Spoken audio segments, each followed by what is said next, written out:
Frindle Chapter 2, Mrs. Granger. Fifth grade was different. That was the year to get ready for middle school. Fifth grade meant passing classes. It meant no morning recess. It meant real letter grades on your report cards. But most of all, it meant Mrs. Granger. There were about 150 kids in fifth grade, and there were 7 fifth grade teachers. 2 math, 2 science, 2 social studies, but only 1 language arts teacher. In language arts, Mrs. Granger had a monopoly and a reputation. Mrs. Granger lived alone in a tidy little house in the older part of town. She drove an old pale blue car to school every morning, rain or shine, snow or sleet, hail or wind. She had a perfect attendance record that stretched back farther than anyone could remember.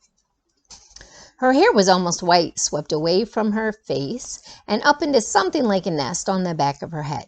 Unlike some of the younger women teachers, she never wore pants to school. She had 2 skirt and jacket outfits, her gray uniform and her blue uniform, which she always wore over a white shirt with a little cameo pin at the neck. And Mrs. Granger was one of those people who never sweats. It had to be over 90 degrees before she even took off her jacket. She was small as teachers go. There were even some 5th graders who were taller, but Mrs. Granger seemed like a giant. It was her eyes that did it. They were dark gray, and if she turned them on full power, they could make you feel like a speck of dust.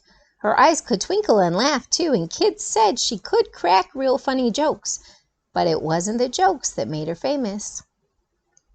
Everyone was sure that Mrs. Granger had X-ray vision. Don't even think about chewing a piece of gum within 50 feet of her. If you did, Mrs. Granger would see you and catch you and make you stick the gum onto a bright yellow index card. Then she would safety pin the card to the front of your shirt, and you'd have to wear it for the rest of the school day. After that, you had to take it home and have your mom or dad sign the card and bring it back to Mrs. Granger the next day. And it didn't matter to Mrs. Granger if you weren't in 5th grade, because the way she saw it, sooner or later, you would be. All the kids at Lincoln Elementary School knew that at the end of the line, 5th grade, Mrs. Granger would be the one grading their spelling tests and their reading tests, and worst of all, their vocabulary tests, week after week, month after month.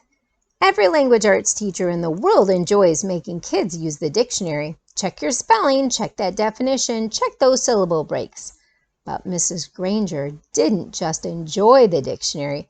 She loved the dictionary, almost worshipped it. Her weekly vocabulary list was 35 words long, sometimes longer. As if that wasn't bad enough, there was a word for the day on the blackboard every morning.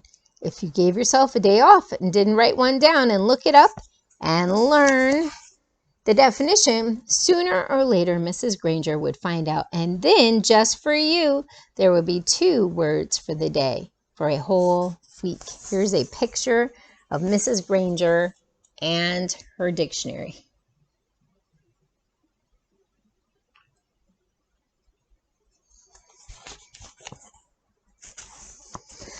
Mrs. Granger kept a full set of 30 dictionaries on a shelf at the back of the room. But her pride and joy was one of those huge dictionaries with every word in the universe in it, the kind of book it takes 2 kids to carry. It sat on its own little table at the front of her classroom, sort of like the altar at the front of a church. Every graduate of Lincoln Elementary School for the past 35 years could remember standing at that table listening to Mrs. Granger's battle cry. Look it up. That's why we have the dictionary. Even before the school year started, when it was still the summer before 5th grade for Nick and his friends, Mrs. Granger was already busy. Every parent of every new 5th grader got a letter from her. Nick's mom read part of it out loud during dinner one night in August. Every home is expected to have a good dictionary in it so that each student can do his or her homework properly.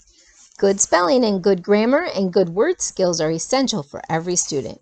Clear thinking requires a command of the English language, and 5th grade is the ideal time for every girl and boy to acquire an expanded vocabulary. And then there was a list of the dictionaries that Mrs. Granger thought would be acceptable for home study. Mrs. Allen said, "It's so nice to have a teacher who takes her work this seriously." Nick groaned and tried to enjoy the rest of his hamburger, but even watermelon for dessert didn't cheer him up much. Nick had no particular use for the dictionary.